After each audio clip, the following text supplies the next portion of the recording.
is everybody in this goddamn Twitter space already got they following. Afro, Rhyme, PS3, everybody in here already has Tune. Rami already has viewers.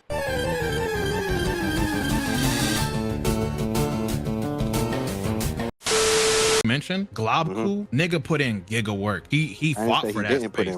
It's like that nigga has been reviewing like anime shit when nobody was really reviewing it. Like anime games that were niche as fuck, like IGN wasn't touching it, etc., etc. Niggas weren't doing it. And I think Dado just came up in regards to just being funny and creative and fighters and just kind of made a name for himself. Like the reality is there's not a lot of people that just do that sometimes in the anime space, and that's not their fault. It's the fact that we don't have anime games.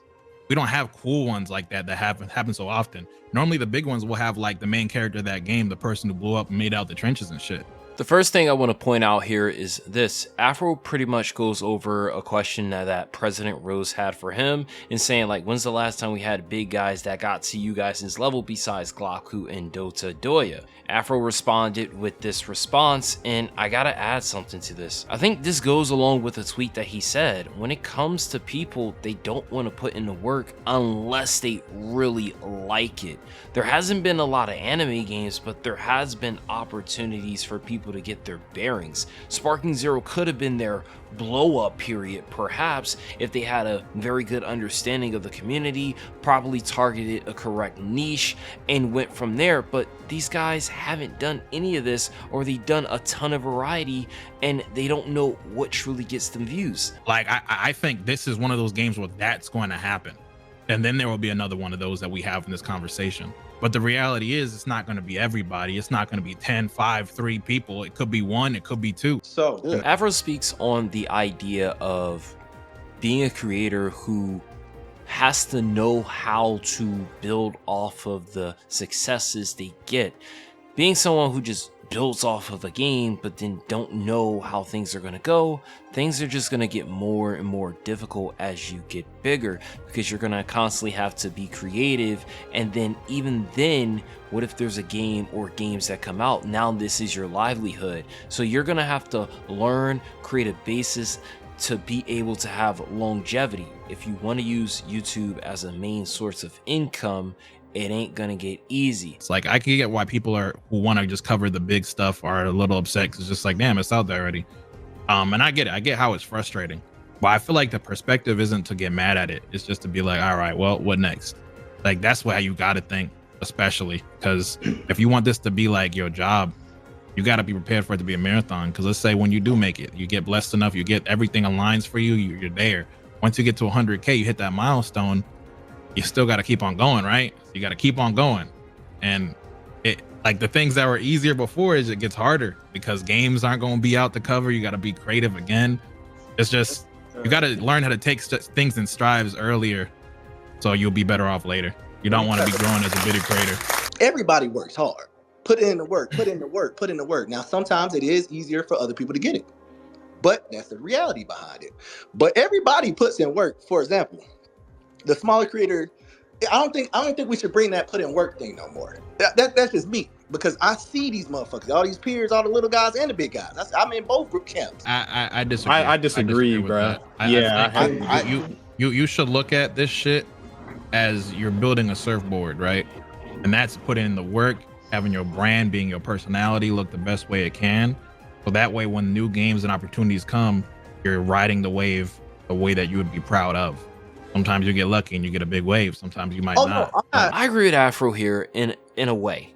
When it comes to being able to become a big content creator or a successful business, you have to have a format or something that is your thing. But it's not just that. You have to have a infrastructure. You have to have a foundation that you can build off of, so that as you become more successful, you can continue to implement those things. When he said ride the wave and being able to sometimes get a big wave, let's take the whole, say you were around when Battle of Z came out and you made content on that. Yeah, you got a little wave, but then let's say you made content when Xenoverse and Xenoverse 2 were around and you got a huge wave. Rhymestyle, for example, had that huge wave when Xenoverse came out in Xenoverse 2.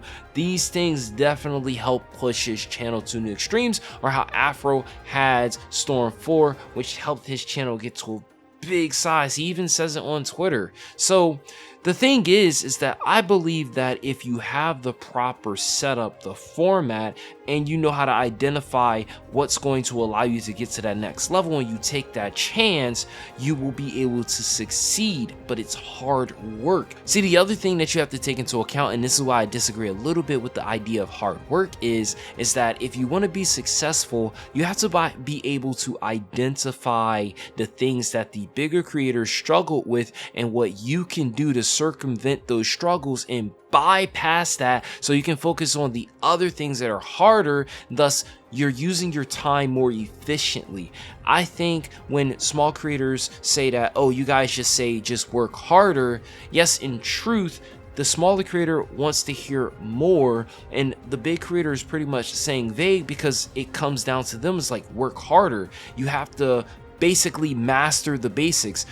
Are you good at editing? Are you good at pointing out good topics? Do you have a foundation? Do you have all your bases covered? Because I assure you, if there is a small content creator, someone under 1,000, they have the best thumbnails, they have the best commentary, they know how to make topics, they started a new channel and they're still struggling. If they have all their bases down and they're still struggling, it doesn't exist. I'm sure there are exceptions, but the rule, it doesn't exist.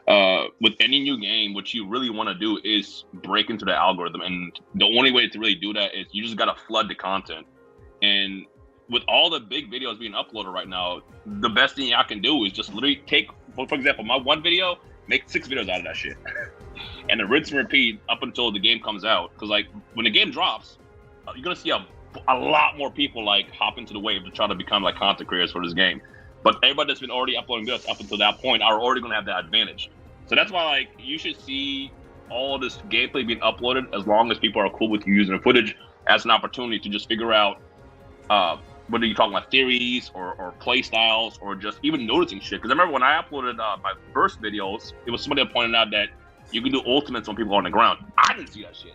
And I'm sure there's a bunch of content that I uploaded, or Globco uploaded, or Dion or Afro, that we missed that shit. So if you go back and review and you find stuff that people haven't seen, that's an opportunity right there. So really what y'all want to do is just flood the content and just be ready by the time the game drops. Rhyme comes in, he gives advice on creators and what they can do. He pretty much says flood the content. So basically, you want to get into the algorithm, and when you get into the algorithm, this increases your discoverability.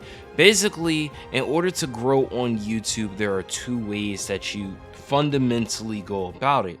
Either you're discovered via the search, but that could take a while, or you're discovered via the homepage or the YouTube recommendation system.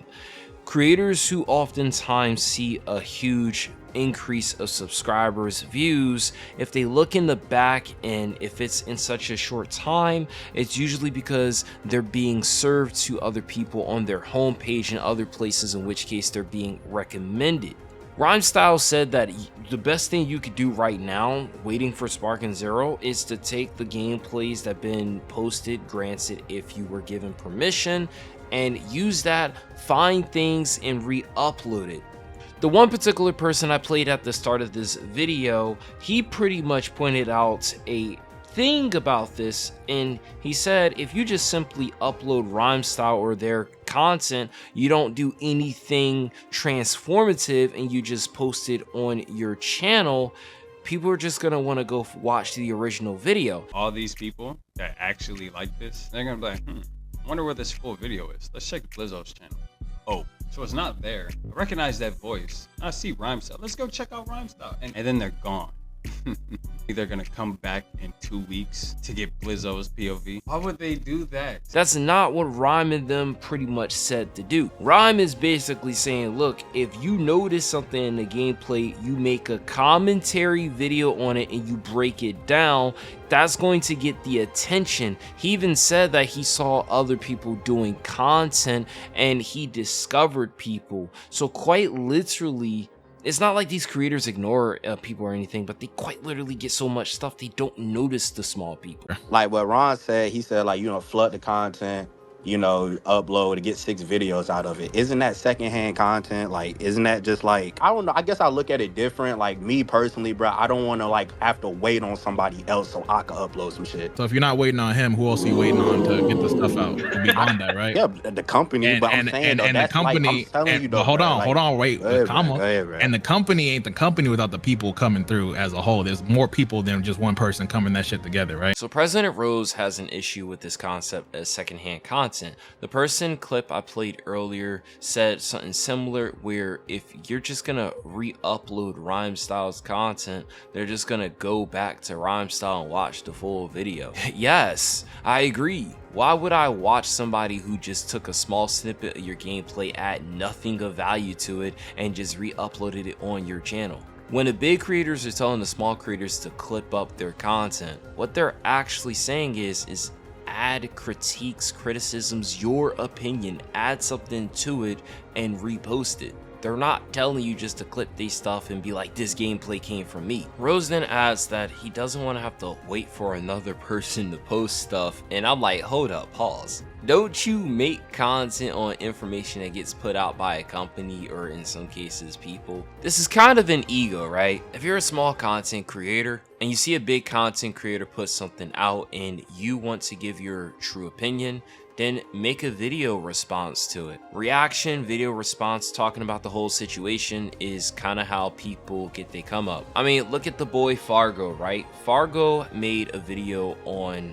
a couple of creators and they tried to say that weird shit. Your age, who came up off of using other people's names, got a start from it, and people respect his grind to this day. Add Aiden and Kai to that list, who did that same thing in one way or another. It's almost as if this is a normal fucking thing to do as a content creator, but what do I know?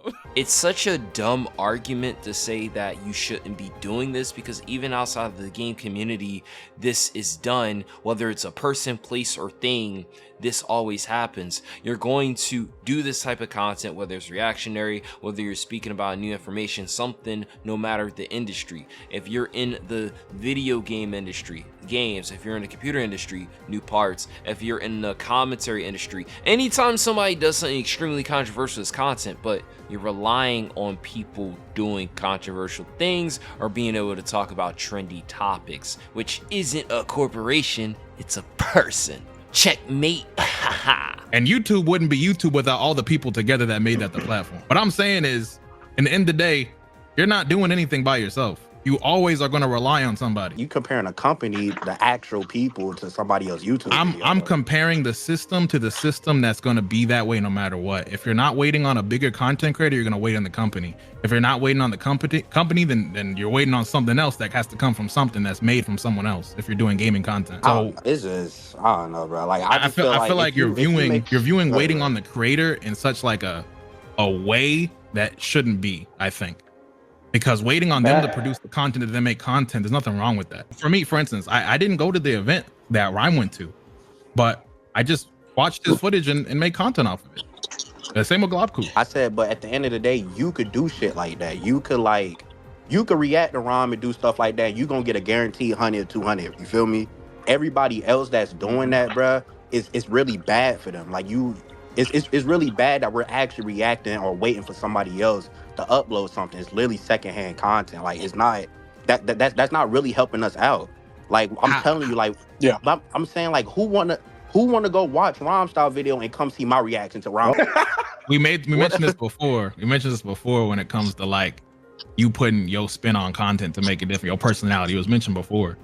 Like you have to start looking at what you add to content being a key point that makes it different. Your reaction, your response. So you said, why would people want to watch your content? The answer is because you're covering it. Like, for example, like Nechikage was actually in chat right now. I discovered him because he was covering the shit. Bro, the thing is like, we're all going to have a different take on it. And the more you cover it, the more like you build a path for being that guy for this game when it drops. And like I said, 2 weeks ago, I don't know who he was, but I see him all over my feed because he was covering that game really, really well. That could be you too, just from your own spin, your twist. And I just feel like there's room for everybody. But Ron, I'm gonna tell you one thing that pissed off a lot of content creators: the nano thing.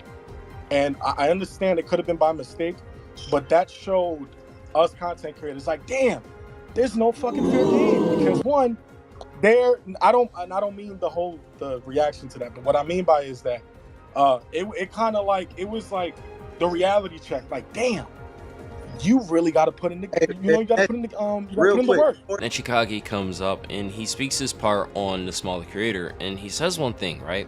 The nano thing, and it made smaller creators upset because, at least for some people, it kind of came back to reality that, look, this is a market that it's not fair. It's not supposed to be fair. In fact, business is not supposed to be fair, period.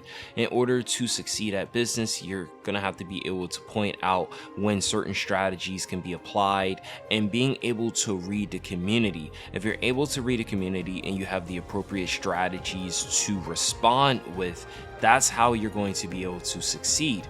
Nano and other people being able to get stuff early is only going to give them an advantage, not a you can't compete with me at all. You can still compete with the big creators if you know how to point out different things and then respond to it. So to simply say here is that knowing that bigger creators have advantages that you deem unfair, the best way to respond is to figure out things that you can compete with them or just compete in general in the community to get your leg up. Again, you're trying to get your leg up or further your success, not completely dominate.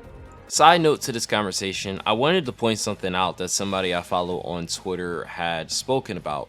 So OJ Player Essence, he said that there are 0 YouTubers I know that receive game codes that upload an entire playthrough at release. This is complete nonsense from someone that has no clue. He says he gets review codes from all the big gaming publishers, and absolutely none of them allow or want you to upload a full playthrough on release day. This is ridiculous. Now, I don't have too much experience with getting game codes for games. When it comes to game publishers, specific when it's single player, they don't want you to upload certain aspects of the story like the ending cutscene or the final things or spoilers of that nature. How does this relate to the Sparking Zero community? Simply put, that even if the creators were getting the game early or people have the game early, whatever the case is, you're still going to be able to then play the game yourself and find something that someone else might have not pointed out just yet, upload content and go from there. And if it hits, it hits. So this idea that small content creators at an unfair advantage, it's not because of release logistics, whatever. It's actually because they don't have the experience and know-how to point out things that are going to be of value with the content. One thing that Sacred brought up is that in order to, I guess, get yourself out there more, one thing that creators should be doing a lot more of is collaborating. Collaborating is one of the oldest things that people do to benefit one another, whether it's a business or more of a personal thing. While I personally don't think that it's a must to collaborate with people to be successful, if you want to strengthen relationships and build new relationships with people, collaborating is probably one of the best things that you could do. Perhaps find somebody that you either are around the same size or maybe someone you have good rapport with. Try to collaborate, and that definitely does build that community that people are speaking about. Like people like not liking each other and hating each other. I kind of want to put this out there. Y'all gotta dead that shit, because if there's one thing about this entire like thing that you guys are like missing out on, is that like collaborations with your peers is always going to do better than you beefing. Because my thing is this, right? You all are looking at like Rhyme and Afro and shit like that. Like they have the 3 idiots. Why can't that be y'all and y'all friends that you all have that are like around y'all sub base or something like that? Collabs are probably gonna be like the most viewed things out of this game after like the initial month. Why are y'all not planning out collaborations with your friends that are around the same sub count, or even the little guys that y'all feel so bad for, or the guys that you know that you have access to as like resources? Not you want to look at your friends as resources, but it's like you have the opportunity to like branch out and reach out to newer people that you may or may not kind of fuck with, maybe in a different opportunity to do shit with. I think it's disingenuous to tell people, oh, you're not working hard enough, you're not doing X, Y, and Z. I done been in this space for a while as a viewer and even a little bit longer as a creator, and I've seen a lot of these people for years work their ass off, and they still not where they want to be. With that being said, of course you can work harder, but at the same time, are you really being a defeatist when people telling you to make better content and you making the content? But smaller creators saying that, you know, this hurts them on a certain level because they can't get out that easy informational content, because at the end of the day, that's what that is. I'm tired of people sitting over here saying, oh, you know, that's basic shit. That basic shit gets tons of views. Fuck are you talking about? All ultimates this, all characters, that get 1 million views. Fuck is we saying? You can create great content as a small creator. Anybody who's talented go always shine through the cracks eventually with time and patience. But also, when these games get announced, hype and anticipation is also another thing. It makes people want to click on countless videos over and over and over again. Oh, I'm going to the next guy. I'm going to the next guy. I can't get enough of seeing this game. But at this point, people want to play it. I think it's just disingenuous to come at it from that angle. I'm not saying that anyone is right, anybody is wrong. All I'm saying is I think it's just kind of fucked up to come at that angle from, oh, y'all just not working hard enough. Nah, that's not the case, bro. As I highlighted earlier, when it comes to the conversation surrounding the hard work argument as to what smaller creators should be doing, it's not a case of hard work doesn't work. It's more so the case of what are you supposed to be focusing on to achieve the outcome that you want. Small content creators simply do this thing called they view something, they see it works for that creator, so then they try it, and when it doesn't work, they're like, what am I supposed to do? This idea that the gameplay's coming out, so everybody's making gameplay, so we saw some people popping off, but now we're starting to see that that same strategy isn't working because there's more to it than just making content via gameplay. And Afro does respond, and I think this is one of the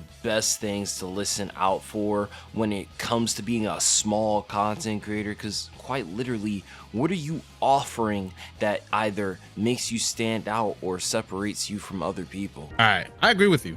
And I can understand 100% how it looks like it's disingenuous. You're firsthand saying people that's just working their ass off and they're not getting blessed. They're putting the work in and it's not happening for them. So it's like, it can't just be that. That's just what, you know, it's what you're saying. Because am I correct on that? While I do agree 100% with your point, there's nothing I disagree with. It's more so a perspective I speak on when I talk about it. And it's just, you know, the shit's unfair. It's not even just in this space. You can look anywhere else. You're going to see many times people might be the best at something. They might put all their effort into it and they just don't get the recognition. That's unfortunately life. It's unfair, and I only, that's life. Y'all deserve it. Y'all worked hard. 100%. But I'm not talking about, hold on, brother. I'll let you speak. Hold on. Go ahead. So I wasn't really speaking more so just on like the YouTube shit. Like I'm not trying to counter your points at all or anybody who thinks like that.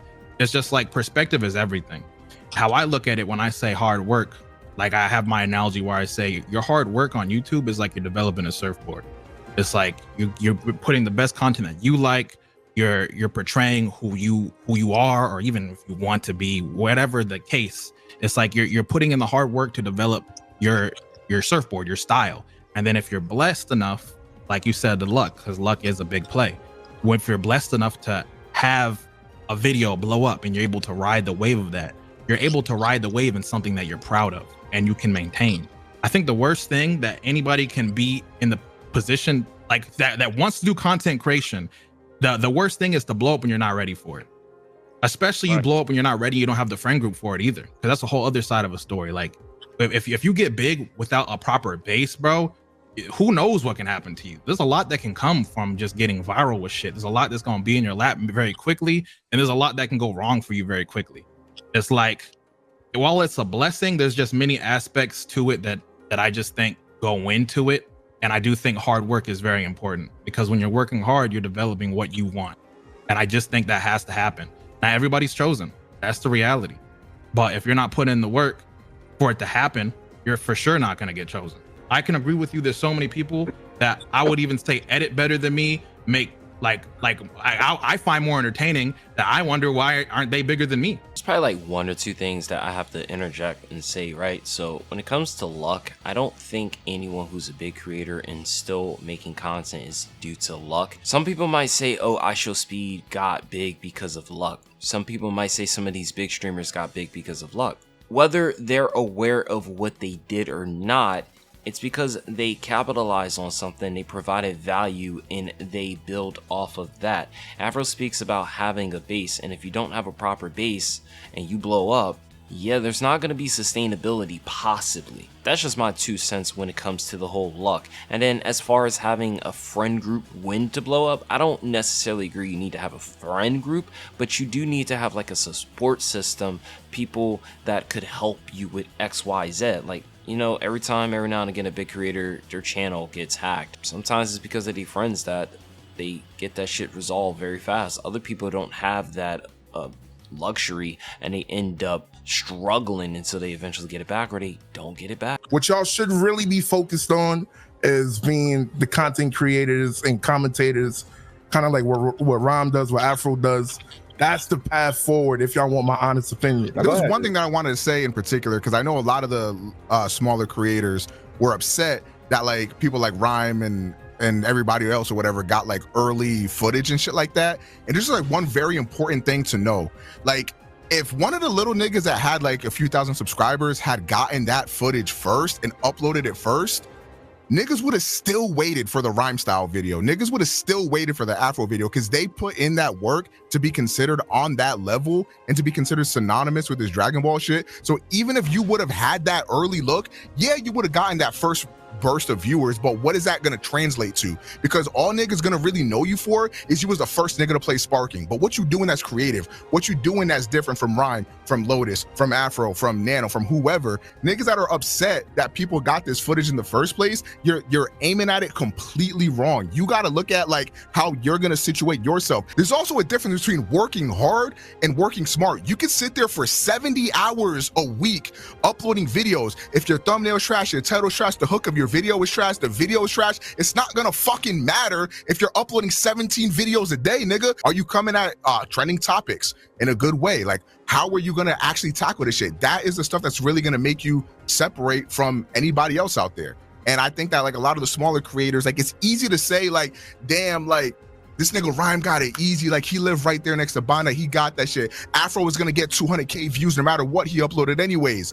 But I was up with Afro on Discord while he was killing himself uploading a new Storm 4 video every day. That's that true. had the best editing. On that broke ass laptop. Yeah, that had the best editing out of anybody in the anime sphere, even to this day. Like I remember Afro or Rhyme had a full-time job uploading every day, didn't miss a day for years. Hold on. No, we need to glaze Afro. This motherfucker had 200 subs doing that shit. 200 subs. His videos would get like 50 views, and he was still going in. Facts. And the fact of the matter is, there's so much shit you sacrifice, bro. You're gonna miss out on hanging out with your homies. You're gonna miss out on maybe a family event or whatever the fuck. You're gonna miss out on so much shit that is required of you to like stand out from the rest of the crowd, especially now with how competitive shit is. It takes sacrifice, bro. And that like, I think Omegapro had a lot of good points. I think he summarized it in a really good way. If you don't have that shit figured out, you're not doing the proper thumbnails, titles, you're not capitalizing on trending topics, you're not doing everything, basically maxing out your base stats, how do you expect to get far in the content creation shit? And then he used the example of Afro and how he capitalized on stuff. Oftentimes, you have to sacrifice something in order to be successful, and because there are more people in the game, you have to be able to sacrifice more to make up for what you lack. As a small creator, you should be pumping out content and strategically pumping out content for what you're trying to do, not just uploading and hoping for the best, but actually understanding how that shit get views and go from there. If you're a small content creator, you felt like this was unfair, people being unfair in the community, not giving you guys the true tips or tricks, I think this video does just that. break it down. I added my 2 cents so that way there could be better context to what was being said. And if you're a small content creator, you watch this and you still feel confused, the only thing I can say is hey, maybe content creation isn't fully cut out for you, or maybe you need someone else to explain it better. But that's it for the video. I'm Makai-san. I will be streaming and I'll be making content for Dragon Ball Spark Zero, so be on the lookout. Maybe I might be one of the people to blow up. I doubt it. But anyways, I'll catch you guys later. Peace.